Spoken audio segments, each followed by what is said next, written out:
A World War II veteran says he's being held hostage by the golf club he's trying to leave. He says it's not because he wants to, but he has to stop playing the sport he loves. As Contact 13 Chief Investigator Darcy Spears explains, his failing health will cost him dearly, but not in the form of medical bills. While I was in boot camp, they dropped the bomb. Bernie Pachter is no stranger to adversity. The 88-year-old World War II veteran is a self-made man who worked hard to make life comfortable for his family and afford a golf membership in retirement. How do you feel about that swing? It wasn't bad. You like that one? It wasn't bad. My elbow could have been a little straighter, but... There's nothing he'd like more. Great. It's exciting. Than to continue cruising the fairway at Anthem Country Club. I love golf. Where he's been a member for the past 10 years. I would like to say next to me, he loves golf most of all. The house is filled with memories of a lifetime playing golf, but there are no more new memories to be made because unfortunately, that part of Bernie's life is over. I almost passed out on the course and my legs gave out and I just had such unbelievable pain. That was May 2015. Since then, he hasn't been able to play, but continued to pay club dues of $900 a month. In March, his doctor wrote this letter telling him to discontinue playing golf immediately as it's worsening his condition and putting him at risk for serious harm. The doctor writes, "I do not foresee that you will be able to resume this sport at your age and in your condition. I would therefore like to suggest that you resign your golf club membership."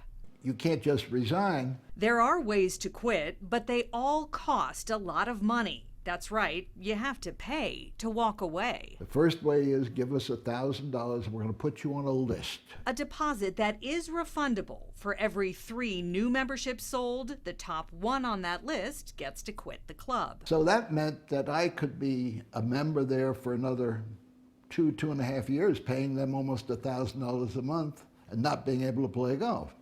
And I said, well, that's no good. There were a few other options, including paying $7,500 to walk away, and Bernie admits it is all in the club contract he signed 10 years ago. And I never gave it a thought.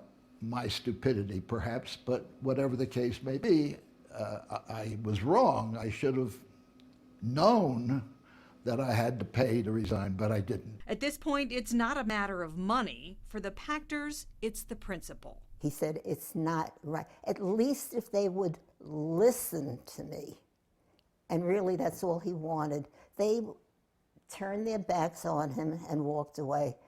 That's not the way to treat a fellow human being. Bernie asked to speak to the Anthem board, but says they refused. I was really angry.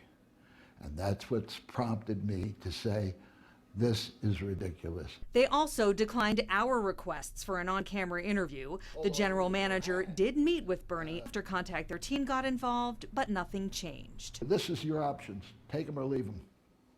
So I stopped paying dues. They're still billing him for that $900 a month, but he's not paying up anymore. The board sent us this 5-page letter saying they don't consider the story newsworthy and they're not in the business of offering special deals to some members at the expense of others. GM Jonathan Clay writes, "We have had instances in the past where members have requested relief due to medical conditions, and although we are not unsympathetic to those situations, our policy does not allow for exceptions in these circumstances." I read the policy and found the board does have discretion. They don't have to buy back a resigned membership, but they certainly can if the majority of board members agree. It doesn't make sense to me. I mean, what do you want him to do? Wind up dead and then he can resign? Not quite. They just want the money they say he's obligated to pay. Darcy Spears, 13 Action News.